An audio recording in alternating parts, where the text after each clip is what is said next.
இயக்குனர் இமயம் அப்பா பாரதிராஜா அவர்களுக்கும் தமிழகத்தின் திரைப்படத்துறையில் சாமானியனுக்கான இயக்குனராக திகழ்ந்து நடிகராக இருந்து அவரோடு பின்தொடர்ந்து இறைவனடி சேர்ந்திருக்கின்ற அன்புக்குரிய சகோதரர் பாக்யராஜ் அவர்களுக்கும் தமிழ்நாடு திரைப்பட சங்க அனைத்து அமைப்புகளும் ஒன்றிணைந்து ராஜகோபுரம் என்ற பெயரால்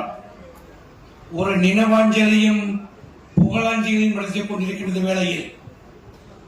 வேருக்கும் விருதுக்கும் சேர்த்து ஒரு நினைவை பகிர்கின்ற இந்த விழாவிலே அருமைக்குரிய இயக்க அப்பா பாரதிராஜா அவர்களுடைய நண்பர்களாக உங்களை சந்திப்பதில் இந்த துயரமான நேரத்திலும் கூட எங்கள் நன்றியினை தெரிவித்துக் கொள்வதில் பெரும் மகிழ்ச்சி அடைகின்றோம்.